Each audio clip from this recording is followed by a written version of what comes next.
Estamos aqui com o nosso programa É Tudo Questão de Atitude. A gente fala sobre as saúdes do ser humano.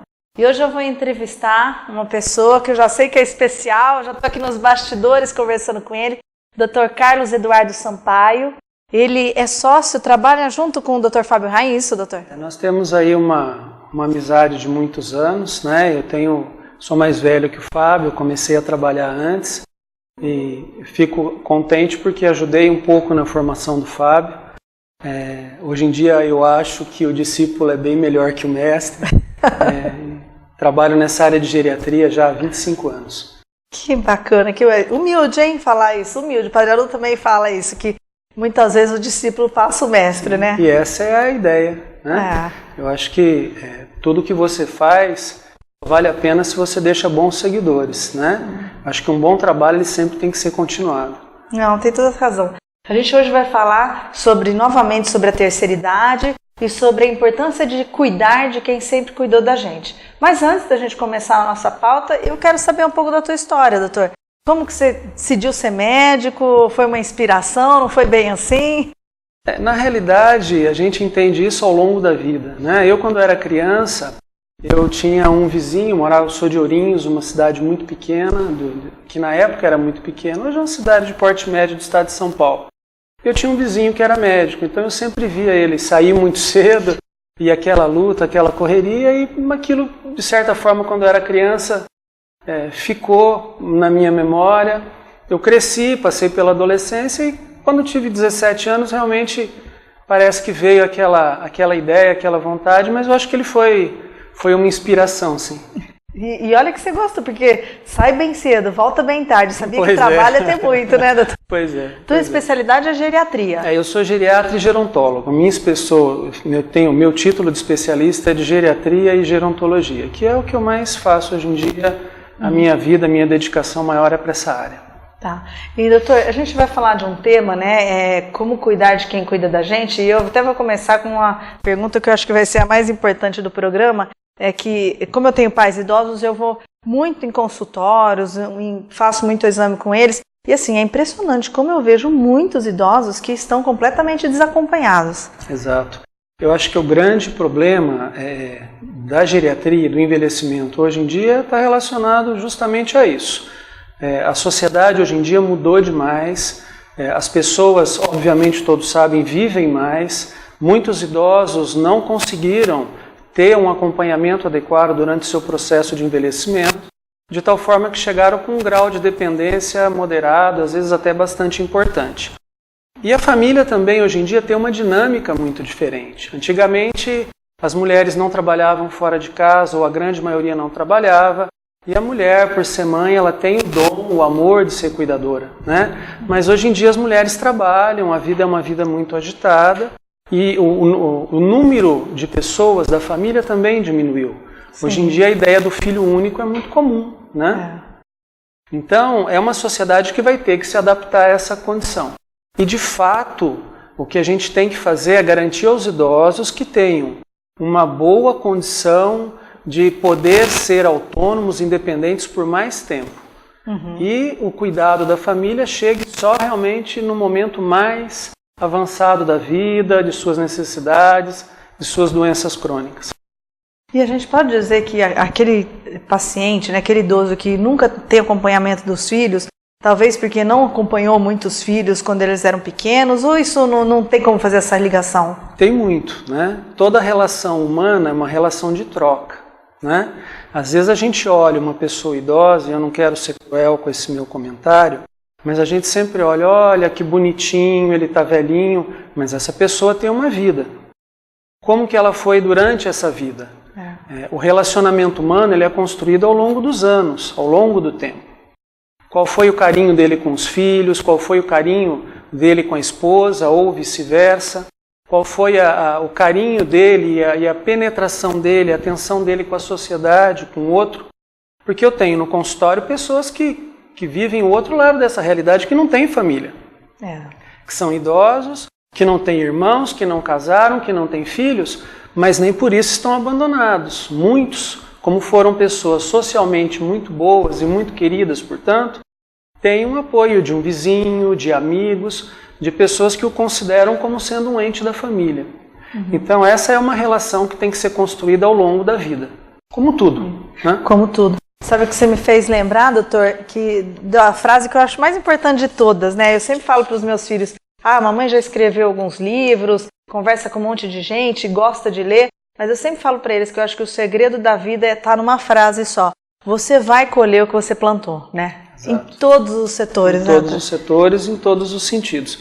Inclusive na questão da saúde. Né? Nós não podemos pensar no processo de envelhecimento e pegar a pessoa já envelhecida e pegar daqui para frente. É o que vem acontecendo até agora.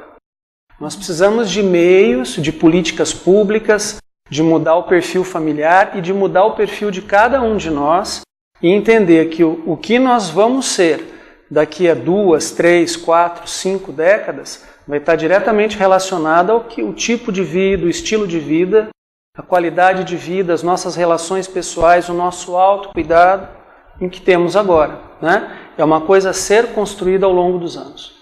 Sim, gente, interessante, né? É que a gente não pensa nisso quando a gente é adolescente, quando a gente é jovem, né? Mas eu agora sou formada em Educação Física, aos 44 anos, eu nunca senti tantas dores, né? Na hora que acorda, eu falo, gente, não é normal. Mas muitas vezes é porque realmente não se alimentou direito, não fez atividade física, não teve um equilíbrio emocional, né, doutor? Porque isso é muito importante também, né? A definição clássica de saúde, conhecida por todos, é que saúde não é simplesmente não ter doença, não é ausência de doença, mas é esse bem-estar físico, mental e emocional, é um tripé. Quando qualquer uma dessas três coisas que equilibram a vida, elas caem, elas se perdem, a saúde vai ser abalada por um lado ou por outro. A gente acha que ter saúde, envelhecer bem, é só a parte da alimentação e da atividade física. É isso que os meios de comunicação propagam muito hoje em dia. Sim. Mas a gente tem que pensar do lado emocional, do lado afetivo, do lado religioso. Sim. Porque quando a gente é jovem, a gente não lida muito com essa questão.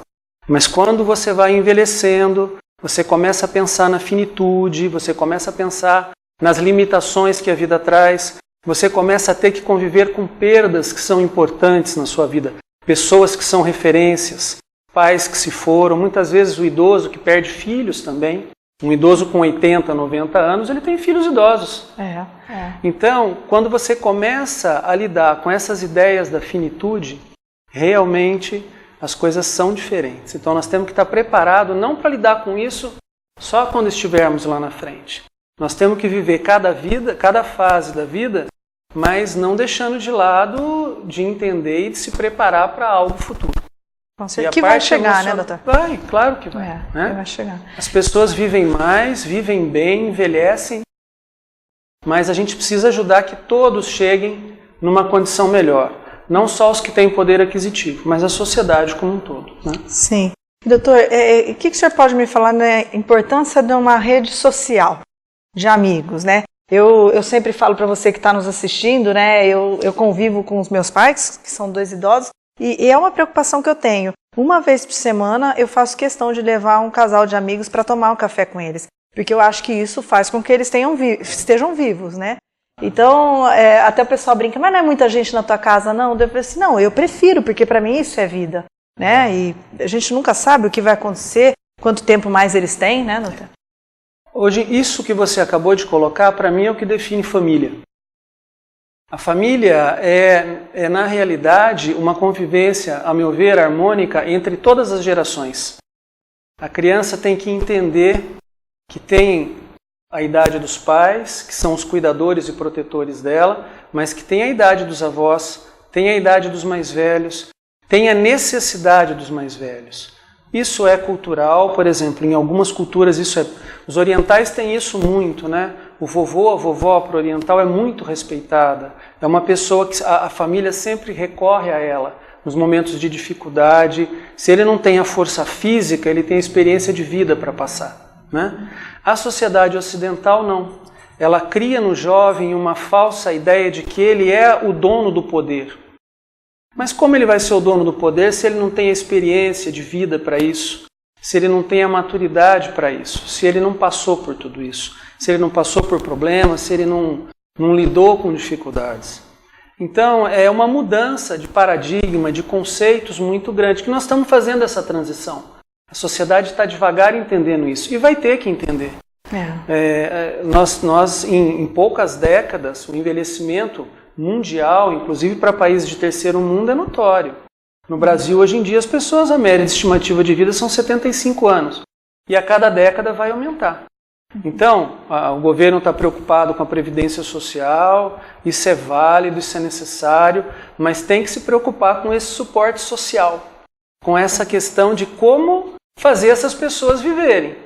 Né? Viver para o idoso é ter as condições financeiras para tal, mas ele também tem que ter condições de apoio de amizade, de apoios familiares, de apoios sociais. Nem todos, como eu falei anteriormente, né, tem o idoso que é solteiro, tem o idoso que não tem parentes próximos, mas que tem que contar com esse apoio da sociedade, dos amigos, dos vizinhos, do grupo religioso, etc. Bom, chegamos ao final do nosso primeiro bloco. Nós vamos para um rápido apoio cultural e a gente já volta.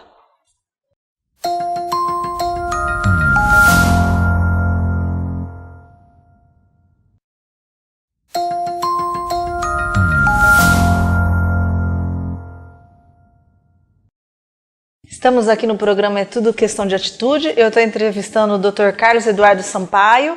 E eu acho que você não percebeu que eu estava virada aqui de lado. O senhor percebeu, né, doutor? Eu chorei, me emocionei na tua resposta, porque o que eu mais escuto, sabe, doutor, é que as pessoas falam assim, mas é muito difícil cuidar de idoso, como é que você consegue? Tem a ONG, tem o programa de TV, tem as crianças. E eu vejo que, assim, é essa união que fortalece eu fazer todas as outras coisas. Não é fácil. Eu não estou falando que é. Até o outro doutor que esteve aqui com a gente, o doutor Fábio Rain, ele sabe bem disso, porque tem hora que a gente chora, tem hora que a gente está triste, mas assim, é isso, é a família, porque é daí que tem o poder para todas as outras coisas, né, doutor? Fala um pouco mais sobre isso para a gente, foi tão lindo que você falou, eu acho que é o que tanto falta nas famílias hoje. A questão de cuidar é uma coisa, assim, que é intrínseco do ser humano. Hoje em dia a gente tem muito conforto, hoje em dia viver, eu falo para as pessoas que é uma covardia, porque é muito fácil. Né? Hoje em dia a gente tem condições de fazer um diagnóstico rápido de uma doença, de controlar uma dor facilmente. Hoje em dia a pessoa não precisa nem do médico para controlar uma dor. Mas há 40 anos atrás, 4 décadas só, a pessoa tinha que correr no médico ou ficava, às vezes uma dor simples, ficava sofrendo daquela dor muitíssimo tempo. Hoje os analgésicos são vendidos até em prateleiras do supermercado. Então, essa questão de cuidar, ela melhorou muito. Mas é claro que o cuidado precisa ser agora, atualmente, mais pensado, mais vivido. Se a gente for entender o que é cuidar, cuidar não significa fazer tudo pelo outro. Significa observar, entender aquilo que ele não consegue fazer pelos seus próprios meios. E aí sim você ajuda. Mas muitas vezes você faz por ele aquilo que ele não consegue fazer, mas não deixa de estimulá-lo para ver se ele consegue reabilitar essa sua capacidade. Sim. O cuidar de um paciente idoso, muitas vezes as pessoas pensam, é muito difícil, é a parte física, é trocar fralda, é ter que dar banho, é ter que alimentar. Os pacientes, por exemplo, demenciados, portadores de Alzheimer, que muitas vezes são agitados, agressivos, realmente é um cuidado muito difícil. Né? Mas se a gente aprende a cuidar dessa pessoa muito antes, desde o começo da doença, as coisas vão ficando mais fáceis. A gente se comunica melhor com essa pessoa. Essa pessoa muitas vezes pode demonstrar para a gente com um olhar o que ela está passando. Mesmo que ela não consiga verbalizar isso muitas vezes. Né? E o cuidado é uma coisa que tem que ser dividida, tem que ser partilhada. O grande erro das famílias é escolher um único cuidador. O papai ou a mamãe, o vovô ou a vovó ficaram absolutamente dependentes e o que a família faz? Vamos escolher uma pessoa para cuidar. E aquela pessoa, óbvio que ela não pode, do ponto de vista físico, temporal, emocional, espiritual, cuidar sozinha. É um trabalho que tem que ser partilhado, que tem que ser dividido. Não só entre os adultos, entre os jovens. Quem que vai cuidar? Quem puder. Quem tiver boa vontade. Quem possa dividir o seu tempo para isso. Então é fundamental. O cuidado não é de um momento, o cuidado de uma pessoa dependente é 24 horas, todos os dias do ano. Não há Natal, não há Ano Novo, não há aniversário, não há férias. Né? Ah, mas eu posso pagar um cuidador profissional. Bem, mas o cuidador profissional não vai conseguir dar o carinho e a atenção que a família vai dar. O cuidador profissional é uma figura que surgiu recentemente. Na realidade, por quê? Por falência da família. Não porque a família, por si só, quis atingir esse ponto de falência, mas porque a rotina de vida mudou, as necessidades de trabalho mudaram, o consumo aumentou muito. Para você se manter hoje, o que você tem que ofertar é muito penoso. Antigamente as famílias conseguiam sobreviver sem uma necessidade de você ter tanta coisa, de ter tanto consumismo. Mas a necessidade de cuidar continua a mesma. Eu diria que antigamente as pessoas, quando não se existiam os avanços da medicina, em muitos aspectos cuidavam muito melhor, principalmente dos pacientes que são crônicos, que estão na fase terminal da vida. Porque davam atenção, porque davam aquilo que a modernidade hoje não consegue dar. Então isso é muito importante. E eu falo muito lá em casa, então eu acho que é um privilégio, né? A gente poder, de uma certa maneira, tá? Essa troca, né, de geração, que eu também acho que isso que é família, né? A criança que está cuidando do avô e daí está vendo os pais cuidarem, né? E o marido, que às vezes não tem nada a ver com a história, tem a ver porque é marido, e fala, não, vamos acolhê-los, eles precisam da gente agora, né? E nunca pensando assim, o que a gente vai fazer agora, por mais que a gente planta, a gente vai colher, é assim, qual seria a outra alternativa? O que eu vou fazer com os meus pais? Eles estão aí, né? Não nem passa outra coisa, né? O que eu vou fazer? Nós não podemos terceirizar os nossos pais. E é aquela história, às vezes parece na cabeça de algumas pessoas ser absurdo ter que dedicar tanto tempo para cuidar de um idoso. Realmente é penoso, mas absurdo nunca vai ser. Quanto tempo eles cuidaram de você? A espécie humana é aquela em que as crias demoram o maior número de tempo possíveis sobre o cuidado de seus pais. E, eu estou cuidando do meu pai há 2, 3, 4, 5 anos. Ótimo! Até os seus 18, 19 anos, os seus pais cuidaram de você. Então, né? E talvez tenha alguns em que o pai até hoje é o responsável por cuidar de tudo. Eu tenho pacientes, por exemplo, que têm filhos especiais. E são idosos. E o filho já é idoso, com 60 anos de idade. E os pais têm 80. E até hoje cuidam. Então o cuidar ele é amplo. Cuidar é de todos os sentidos, todos os aspectos. E você também, mesmo jovem, forte, saudável, pode ter uma situação de vida, uma doença em que você vai passar a ser cuidado. Com certeza, a gente nunca sabe, né? Isso, e é por isso que a família tem que ter essa experiência. Tem que estar todos atentos. A vida não é só festa, alegria, isso faz muita parte. Mas existem os problemas, as dificuldades. E é nessa hora que a união e que a força da família se fazem presente. Com certeza. E eu vou falar uma coisa para vocês, como as gerações estão mudando. Esse dia eu estava super enrolada no trabalho e liguei para casa e falei para minha filha, dá um remédio pro papai, né, pro vovô, que a mamãe esqueceu. E eu vou no supermercado, eu compro um sorvete para você depois, tá? Aí ela olhou para mim, ela falou assim no telefone, mãe, isso não é suborno? Deixa, eu vou dar um remédio pro vovô. Então, né, doutor, eu acho que eles sabem, né, tem as necessidades. Eu tô aqui inclusive, apesar que eles amadurecem muito, né? Eles amadurecem. Muito. A responsabilidade de cuidar, né, de prestar atenção. E antigamente as crianças participavam de tudo. Antigamente, nas sociedades mais arcaicas, onde você fazia o velório? Dentro de casa. A morte não era escondida das crianças. A doença não era escondida das crianças. Os hospitais, pouco se morria nos hospitais. Hoje em dia parece que a doença e a morte virou uma coisa que não existe. As pessoas não discutem em família essa questão, essa situação, essa possibilidade. Né? Parece que tudo e é um grande erro. Tudo que é conhecido é mais fácil se lidar.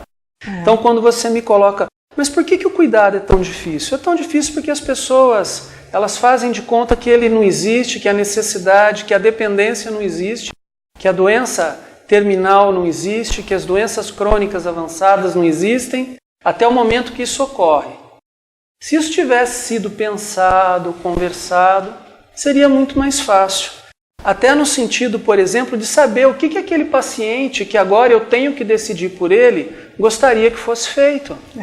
De repente eu me vejo obrigado a tomar decisões sobre a vida daquela pessoa e talvez fossem as decisões que aquela pessoa jamais aceitaria.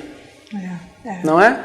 Se isso tivesse sido debatido, conversado claramente, desde cedo, seria muito mais fácil. Com certeza. E aí eu volto de novo na história do Padre Haroldo, que ele é norte-americano, e uma vez ele me contou que a mãe dele falou para ele: filho, faz o que você tiver que fazer no Brasil, mas depois você vem morrer aqui nos Estados Unidos. E ele falou para a mãe dele: de jeito nenhum, eu nasci para ajudar o Brasil e eu vou morrer no Brasil. Então assim, agora a sobrinha dele está aqui, falou: vou levar o tio para os Estados Unidos, mas ela já sabe que eu não posso levar, porque foi o que ele pediu, é o que ele quer, né? É um respeito, né, doutora? Sim, a dignidade. É um respeito. A gente não pode esquecer. Bom, o Padre Haroldo é um exemplo maravilhoso, né? E eu entendo que nós vamos ter muito mais idosos que vão ser importantíssimos à sociedade como ele o é, né? Porque se nós vamos, os idosos agora conseguem colocar mais as suas ideias, eles conseguem se expressar melhor, eles conseguem ter seus direitos ouvidos e respeitados, né? Então, como o Padre Haroldo, são exemplos maravilhosos. Agora, cuidar do outro também significa isso, respeitar suas vontades. Sim. Né? Não é porque agora ele teve um AVC, por exemplo, um derrame, né, que é o que a gente conhece mais popularmente, não consegue mais falar, que a vontade dele vai ser desrespeitada. Né? Autonomia e independência. A pessoa pode ter perdido pela doença a independência motora dela, mas se ela ainda tem a capacidade de expressar seus desejos, a sua autonomia tem que ser respeitada. Isso é o básico, né, do relacionamento humano. Com certeza. É nisso que se pauta. E doutor, chegamos ao fim do programa. E eu vou finalizar esse programa com uma frase que eu ouvi ontem do Padre Haroldo. Ele falou assim para mim: não é só porque eu estou numa cadeira de rodas que eu vou parar. Eu vou fazer muita coisa ainda. Então é um exemplo de vida, né? Claro. E doutor, muito obrigada. Foi uma explicação incrível sobre o cuidado, né? A necessidade do cuidado. Muito obrigada pela sua participação. E a gente se encontra aqui de novo com o doutor Carlos Eduardo Sampaio num próximo programa. Eu te espero, hein? Até lá!